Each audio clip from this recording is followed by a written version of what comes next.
Support for this episode comes from Dexcom. A very smart doctor told us ages ago, probably close to 19 years ago, when Benny was first diagnosed with diabetes, the person with the most data wins. Along with the most data, you need good data. And the Dexcom G7 CGM systems are the most accurate sensors on the market. And accuracy is what builds confidence. Benny can make decisions about food and activity in real time, and we can easily follow his numbers remotely. The Dexcom Clarity app shows glucose trends and even a projected A1C in as little as 2 weeks. This isn't just about seeing numbers. It's about understanding them and living better because of it. Find out more at Dexcom.com.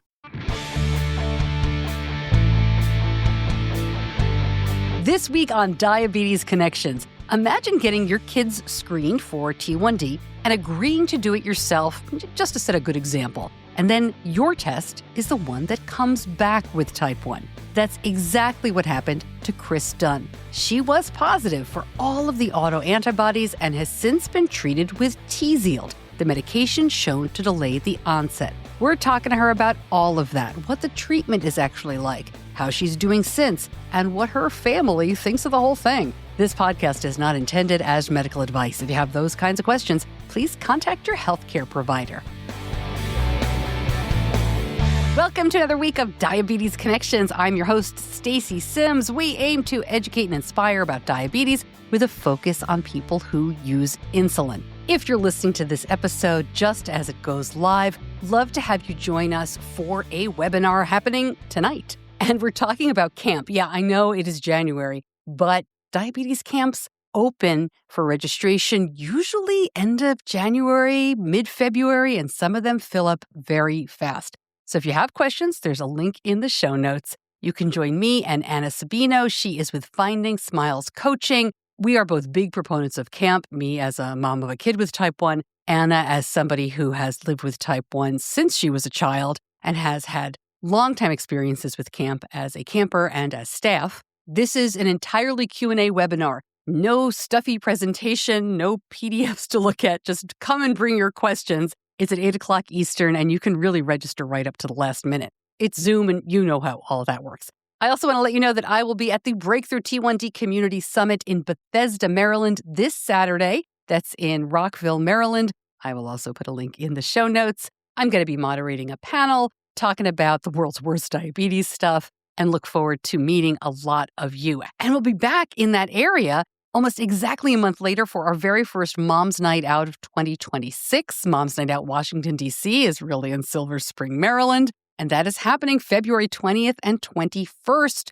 Don't forget to use the promo code podcast when you register. That's going to be good all year on all of our Mom's Night Out events. And Nashville is right behind it on March 6th and 7th. Just click on the events tab on our website to learn more. All right, wild story this week. My guest, I knew as soon as I heard this, I had to have her on the show. She is Chris Dunn. She has 2 children who live with type 1, a son who was diagnosed in 2006, a daughter diagnosed in 2012. She has 2 other children who don't have type 1, and that's who the screening was supposed to be for. I will let Chris tell more of her story. She is also the executive director of Breakthrough T1D's Nebraska chapter. And she, along with many other people from Breakthrough T1D, are heading to Capitol Hill this week. I'm going to link up more information about their trip, about what comes of it, if anything. I'll put that back in the show notes in a couple of days after this episode goes live. And I will also be following it on social media. So between being a parent of 2 kids with type 1 and volunteering for a very long time and then being staff for Breakthrough T1D, she says the whole experience was just surreal. And you're going to hear from Chris Dunn right after this. From the very beginning, they mean everything to you, and that means you do anything for them, especially if they're at risk. So when it comes to type 1 diabetes, screen it like you mean it. Even if just one person in your family has type 1, you are up to 15 times more likely to get it too. Screen it like you mean it, because one blood test could help you spot type 1 long before you need insulin. Talk to your doctor about how to screen for type 1 diabetes, because the more you know, the more you can do. So don't wait. Visit screenfortype1.com to learn more. Again, that's screenfortype1.com. Chris Dunn, welcome to Diabetes Connections. It's great to have you here. I'm so happy to have people hear your story. Thanks for being here. I welcome the opportunity. Thank you for having me. You got it. So you have a bit of an unusual story. I'll steal a little thunder here. You were getting your kids screened for type 1. Turns out, oh no, you have type 1. But let's back up a little bit. You have 4 kids, 2 of whom have type 1. Tell me about their ages at diagnosis and what that experience was like. Absolutely. So my son Nolan was diagnosed at age 2. And that was back in 2006. And there's no sugarcoating how terrible that was. That was before we have all of the technology that we have that makes our lives easier and safer today. At the age of 2, he couldn't articulate when he was feeling high or low, and it was just a pretty terrible experience.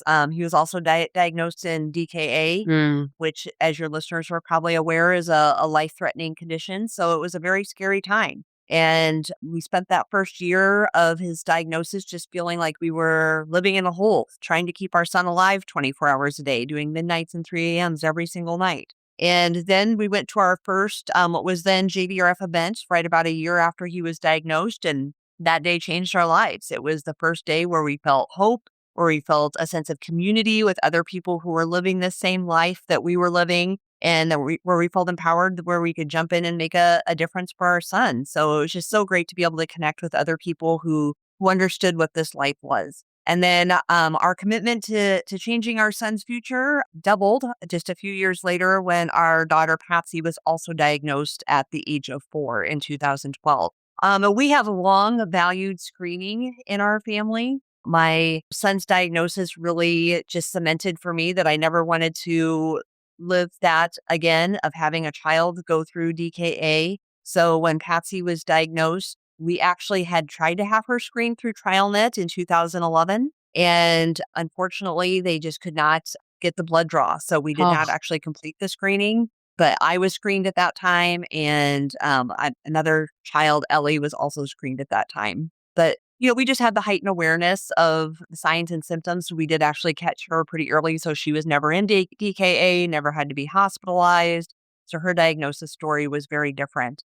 And what's interesting today is we still see that she has an easier time managing her blood sugar. And the data supports this, that if you're not in DKA at diagnosis, you will have a lifetime of easier blood sugar management. And we see that in our own household. Nolan was diagnosed at 2 in 2006. When? What time of year? He was diagnosed in August 2006. Because Benny was diagnosed in December of 2006. At 23 months. I didn't realize that. Yeah. Yep. So we were right there with you at that really fun time of MDI and ketone, checking cotton balls in the diaper and all of that fun stuff. Oh, yeah. Yeah, the good old days. You were also screened, right? You said with your family at that time, or in 2011. Yep. So I screened in 2011 and I screened negative for all of the autoantibodies. And my understanding at the time had been if you screen negative as an adult, you're good. You're not going to seroconvert as an adult. It's not necessary. So that's how I've been operating under that assumption that I was good. But we continued to get our other 2 kiddos who don't have T1D screened about every 3 years, which is, I don't know if there's any science behind that, but that's just kind of the routine that we got in, that we would continue to screen them and just have continued to value that. Right. And we're told that kids do change, that you should continue with the screening with the kids. So how did you find out that you were autoantibody positive? Why did you get screened again? So my youngest daughter, Mary Kate, was due to be rescreened last spring. And I was online ordering the test kit to get her screened. And honestly, just as I was doing it, I was thinking, I should just order a test kit for myself so that I could take a picture of the 2 of us screening. I can post it on LinkedIn. I can post it on Facebook, how important screening is, and just trying to educate folks that it's not just for children, that, more than 50% of diagnoses today are adults and that everybody should be screened. And so I was just using it as an opportunity to educate people about the importance of screening and about the fact that this is why we don't call it juvenile diabetes anymore. More than 50% of diagnoses are adults. So just ordered a test kit for myself, not thinking that I was going to see anything concerning on it. I just wanted to be able to promote screening. Wow. Take me through the next steps. You sent it back. Someone called you. Did they email you? Yep. So we sent in our test kit. I took my picture with Mary Kate. I posted it just like I planned on LinkedIn and Facebook and got all sorts of engagement. So I was like, all right, this is a win. We're promoting screening. And then a couple weeks later, I'm standing in my office at work. I've got a standing desk and the phone rang. And obviously, I don't even know why I answered it, because typically if it's a number I don't recognize, I just let it go to voicemail. But for whatever reason, I answered the phone. And it was the nurse who worked with the clinical trial that we screened through. And she asked me why I screened. So I explained to her what I just explained to you and your listeners about why I chose to screen. And she said, well, you were positive for 4 out of 4 of the autoantibodies. And it was just a surreal moment. I had to pull my chair over and sit down and just, try to take in what I had just heard. And she said, well, have you heard of Tzield? And I said, well, yes, I'm very familiar with Tzield. In fact, when the day that Tzield was FDA approved, I was with some friends and we got champagne and we offered up a toast to the first ever FDA approved disease modifying therapy for type 1 diabetes. In that moment, never imagining this could be something that I would take advantage of in the future. So because I was interested in Tzield, the typical procedure would be that they would send me a test kit to retest to confirm my autoantibody status. But because I was interested in Tzield, they decided to forego sending that, have me go ahead and make an appointment to come into the clinic where that they would confirm my autoantibody status, but also do the staging, because we just didn't know where I was at in the process. And there's a certain window for Tzield, and we didn't want to miss that window. So we went ahead and made that appointment for me to come out for staging. Wow. I'm going to assume that you were at the proper place in the staging because I know the rest of the story. But did you have to go through the additional testing? I mean, what was that like? Yeah, the ASK trial, which I screened through, is through the Barbara Davis Center in Denver. I'm located in Omaha, so it's just about an 8-hour drive. So I did go ahead and schedule my appointment with their early T1D clinic, and my dad and I drove out there, and they just did a bunch of blood work. They confirmed my autoantibody status. With the staging, they're basically looking at 3 things. One, they're looking at your A1C, your fasting blood sugar, and then a 2-hour glucose tolerance test. And based off of those results, there are certain criteria that stage you. And I hit every single marker that put me right in what we now call stage 2 type 1 diabetes, which means I have multiple autoantibodies. I have dysglycemia, so I do not have normal blood sugar, but I don't yet need insulin. And that is really the sweet spot for the Tzield therapy. What we didn't know when I left there was, where was I at in the process of stage 2? There have been some things that I've really learned throughout this process. When we first made the appointment for me to go out for the staging, I think the nurse said, something about part of your visit will be education. And I honestly think I may have rolled my eyes like, okay, I've been a T1D mom for almost 20 years, but I have learned a lot, because what I knew was stage 3 and stage 4 T1D. I did not know stage 2.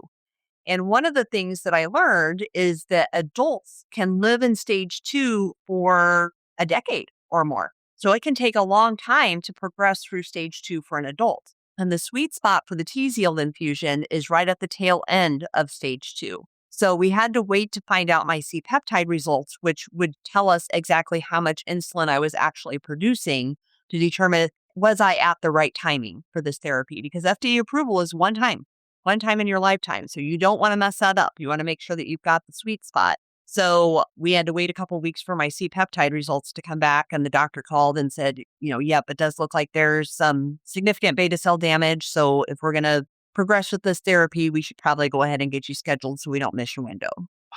What were your kids talking about at this time? The kids with type 1, the kids without type 1. I imagine that they had some things to say to you or about this whole process. Everybody must have been surprised.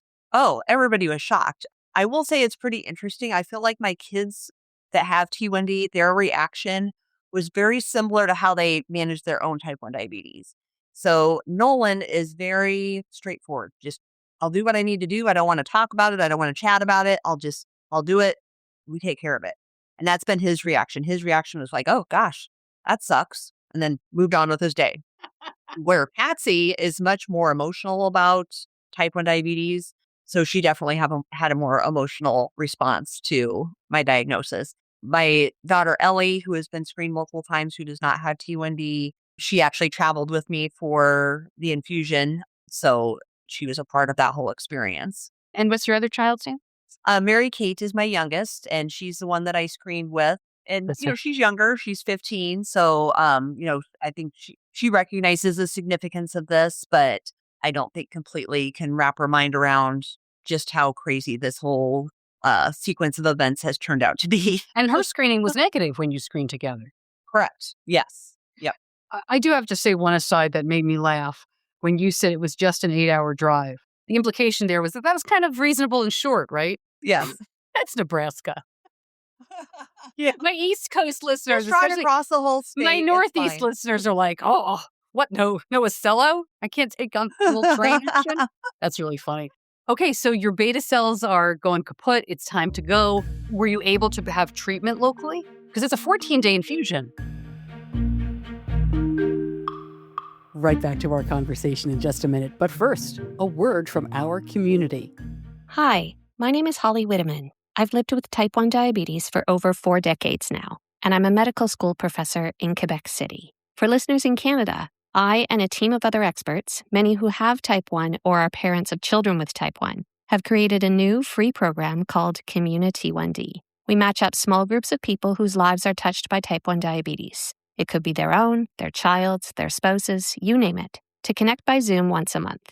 We assemble groups based on things like when people are available, what languages they speak, and other things they tell us are important to them. It's free and open to any adult in Canada or Canadian citizens and permanent residents living abroad. You can learn more at community1d.ca.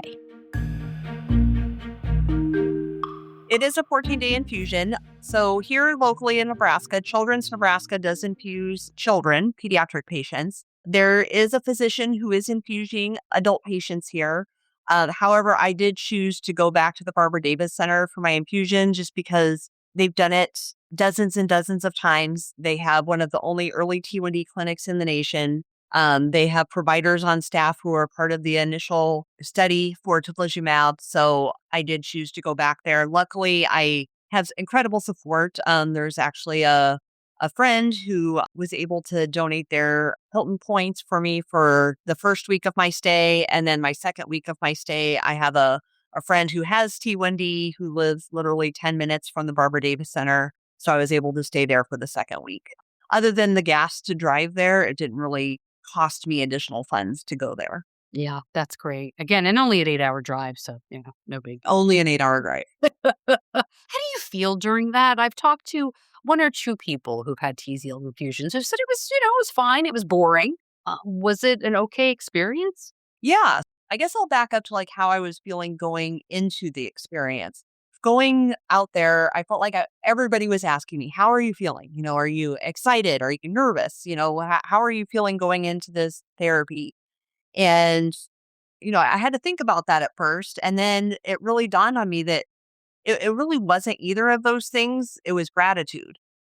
Just gratitude to Breakthrough T1D supporters who trusted us, who invested their time, talent, treasure with us to make this therapy possible. Gratitude to advocates who lift their voices to members of Congress who supported the Special Diabetes Program, which also helped to fund the development of this therapy. Gratitude to the researchers. Just so very grateful that this was an option for me. And I think that gratitude carried over into my therapy. Like you were saying, most of the therapy days were just nothing too exciting. It was, my dad went with me and my daughter went with me, and we would play cards or, read books or, listen to podcasts. Days 5 and 6 were the rough days for me. I don't know if you're familiar with how the infusion works, but they start off at a very low dose. And then day 2 doubles your dosage from day 1. Day 3 doubles your dosage from day 2. And that doubling of your dosage continues until you hit day 5. Day 5 is the first day that you receive the full dose of medication. Then you receive that for the rest of the infusion. So days 5 and 6 felt a lot like a bad case of influenza. Body aches and chills and headache and nausea. Something else that's very common with this therapy is a rash. And it seems like everything I hear, it manifests a little bit differently from patient to patient. Mine manifested on the palms of my hands and the soles of my feet. So just a really itchy rash. But they, gave me Benadryl, put on hydrocortisone cream to try to make you a little more comfortable.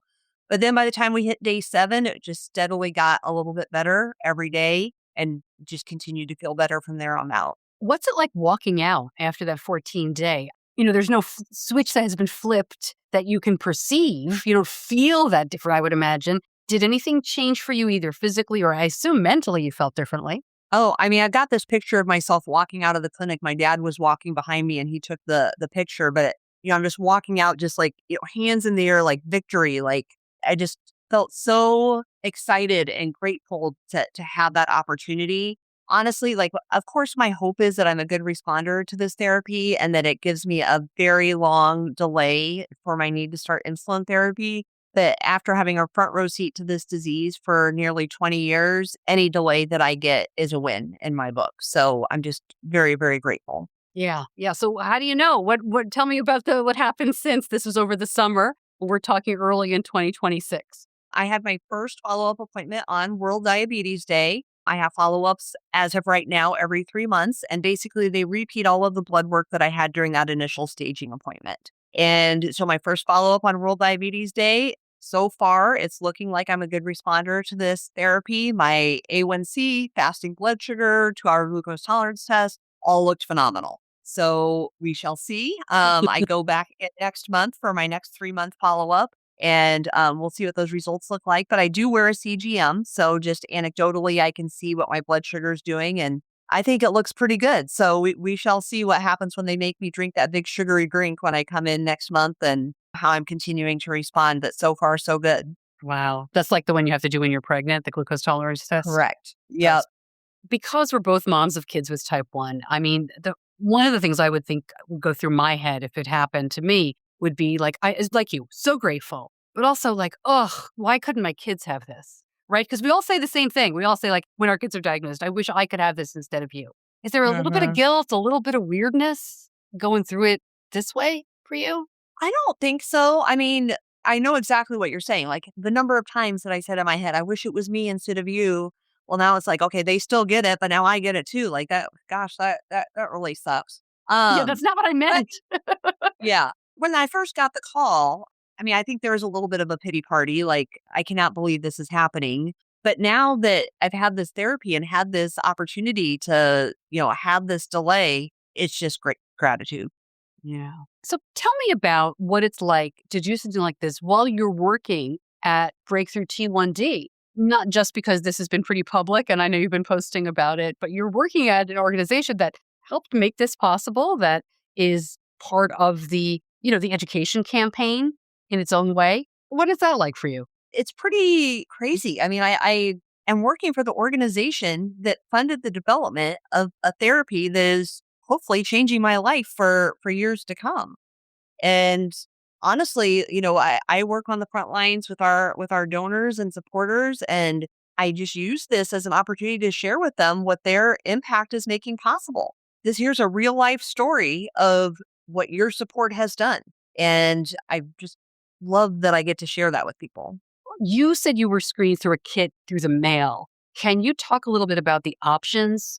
Because I know there's some in person. If someone wants to learn more about screening, what can they do? Yeah, so there are multiple ways that folks can screen, and they can go to breakthrough1d.org and look at our early detection section of our website, and it can walk them through the different options for screening. Basically, there's 3 options today. Folks can screen through 2 clinical trials. One is called TrialNet. You do have to have a direct family connection to qualify for TrialNet, and there's also some age limitations with that trial. The trial that I screen through and that my children are screening through currently is ASK, which is through the Barbara Davis Center. Ages 1 to 99 are eligible for this trial, and you do not have to have a direct family connection to qualify. And if that's something that folks are interested in, they can go to the Ask website. They can select the drop-down menu for test location and select the at-home test kit. And literally, it just comes to your house. It comes with the FedEx return bag and label, so it could not be easier. And it's free. Right now, there are also options to screen through your personal physician. And again, on the Breakthrough T1D website, it outlines the 4 labs that need to be drawn along with associated diagnosis codes that should be used in order for insurance to cover any of that lab draw. However, because T1D screening is not recommended as a preventative service yet in the United States, insurance coverage of those labs is very hit and miss. Yeah. So until that is recommended as a preventative service, I guess my recommendation would probably be to use TrialNet or Ask, unless you know what your insurance is going to cover, because that could be a healthy out-of-pocket cost. That being said, right now, there is an application pending before the United States Preventative Service Task Force to have T1D screening approved as a recommended preventative service in the United States. So I am hopeful that at some point that will happen relatively soon. In fact, I am going up to Capitol Hill next week to testify on the Hill about my experience. Maybe that'll inspire that. I don't know. But we are very hopeful that that will get approved at some point in the near future, and then more people will have access to screening with insurance coverage. Do you mind talking a little bit about, or in general terms, how people are paying for Tzield? Is there more insurance coverage for it now? Has that changed? Is Sanofi still helping? Because I know this was a question when it was very first approved. So as soon as I found out that I had qualified, I was doing two things. One, making contact with the HR department at my employer to see how much coverage this was going to have, and applying for support through the Sanofi Compass program, which is their patient assistance program to help with coverage of the Tzield therapy. And thankfully, we had good coverage. I'm supposed to work for Breakthrough T1D, but also I did qualify for the patient assistance program. So my estimated out-of-pocket cost for this therapy will be $0. Yeah, that's great. I'm not sure that it makes sense to ask you this question, but I do get a lot of questions from parents about screening, and maybe I should broaden that to say adults about screening who are in the diabetes community who say, like, I'll know, right? Like, why would I need to screen if I know my child is going to have this, they won't be in DKA, or what is the point of delaying it by 2 or 3 years if they're still going to get it? What is your answer to that? So one, I'm not so sold on the fact that they're always going to recognize DKA. I know of many families where they had a second child diagnosed and the signs weren't caught, and the second child did go into DKA. So I'm always going to err on the side of knowledge is power. And as far as a delay, I mean, I just think about, those years, no matter what stage of life you're in, that gift of time. I think about when my child was initially diagnosed at the age of 2, the difference between a 2-year-old who cannot articulate when they're high or low, who doesn't understand that why they need to eat their food that you just dosed for, versus a 5-year-old who can do all of those things. That's a big difference. Even if it's an adult, maybe it's a young adult that, wants to have children. The delay that may give them to be able to have a pregnancy without type 1 diabetes, a teenager who is going through so much life change, and to be able to not have to deal with T1D for a few years during that tumultuous time of those teenage years. The gift of time is always going to be a win in my book. Yeah. And I don't know if this is just my layperson perception, but I thank you so much and everyone who has decided to screen and take Tzield, either or, because I do think it's an incredible step toward what will ultimately happen, right? If we're delaying it for 3 years now, maybe 5 years, maybe this is a 10-year, or maybe this is something that will lead to the ultimate prevention, right? So I'm super optimistic about down the road, and I can't thank folks like you enough for being brave and doing this. So thank you for that. I think it's absolutely incredible. Well, thank you. I appreciate that. And if I could actually just share one other thing that you made me think of when you said that. So when I was receiving my therapy, one of the physicians that I was seeing sat and visited with me about his research that he's conducting during my therapy. I thought, what an amazing gift to just sit here and listen to this amazing research. So one of the things that he was explaining to me is that they've identified different genotypes of type 1. And what they're now recognizing is that specific genotypes of type 1 are better responders to Tzield therapy than other genotypes of type 1. So what they're currently working on are other disease-modifying therapies that would be more appropriate for these other genotypes that are not necessarily good responders to Tzield. So the ultimate goal then being that we have somebody that screens positive for autoantibodies, we do further testing, we figure out which genotype they are, and then we have a menu of therapies to choose from to pick the therapy that's going to be the best and provide the most hope for that particular patient. And like you're saying, eventually maybe we have additional therapies, maybe there'll be another therapy that comes down the pipeline that I'm able to take that continues to delay or prevent me from developing stage 3 and stage 4 T1D. And again, this Tzield therapy gives me that option. If I didn't have this, I wouldn't have that option of that future therapy that's coming down the pipeline. Before I let you go, something new I'm doing for the podcast this year is asking my guests to shout out, explain, mention a diabetes organization that has made a difference to them. Now, it's a little strange asking you, Chris. You're working at Breakthrough T1D. You were treated at Barbara Davis. You can give a shout out to your own chapter. I'm sorry I didn't give you advance warning, but if you've got something you'd like to share, go for it. I think I just have to, shout out Breakthrough T1D in general. Like I mentioned at the beginning, we went to our first, what was then JDRF event right about a year after my son was diagnosed. And our introduction to this community completely changed our lives, changed the trajectory of how we handle this disease, and is giving me the hope for a future without T1D for both myself and for my children who have longstanding T1D. Love it. There is nothing like that first walk or that first summit. Agreed. When you realize you're not alone, everybody's beeping, everybody speaks the same language. It's a cool thing. Yes, exactly. Exactly. Well, Chris Dunn, thank you so much for sharing your story, for continuing to advocate. I wish you well in your trip to the Hill coming up, and I appreciate you spending your time here. We will definitely follow up and get an update. Thanks for being here. Yep. Thanks for the opportunity. I appreciate it.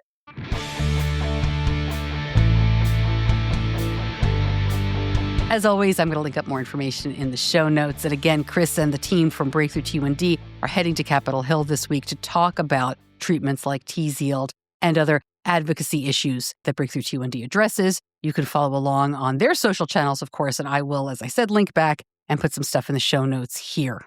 I've shared before that I was screened through TrialNet and came back negative. It's really interesting to listen to Chris, though, because I was screened in my late 30s. Kind of like she was. I had a lot of parallels in our story, and we're about the same age now. And I wonder, right? Didn't you wonder listening, should I do it again?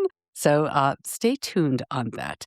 I hope to see some of you in Bethesda, Maryland this weekend at the Breakthrough T1D Summit there Saturday morning. If you're there, please come say hi. I would love to meet you. Thank you to my editor, John Buchanan from Audio Editing Solutions. Thank you so much for listening. I'm Stacey Sims. I'll see you back here soon. Until then, be kind to yourself.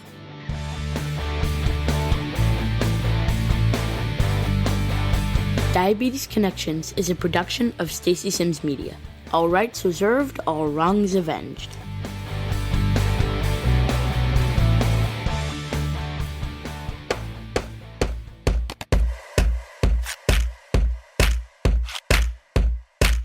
Did you know all the sounds used to make that song come from a site change with the Omnipod 5 automated insulin delivery system? Pretty cool, huh? With Omnipod 5, pump site changes are simple. The pod lasts up to 3 days, 72 hours, and to change it, you just fill up the pod with insulin, place it on your body, tap a few buttons in the Omnipod 5 app, and you're ready to go. There's no tubing to prime like with traditional insulin pumps, and it's virtually pain-free. So you never have to see or handle the insertion needle. Want to try Omnipod 5 for yourself? Request a free Omnipod 5 starter kit today by visiting omnipod.com/diabetesconnections. Terms and conditions apply. Eligibility may vary. Did you hear the pod drop?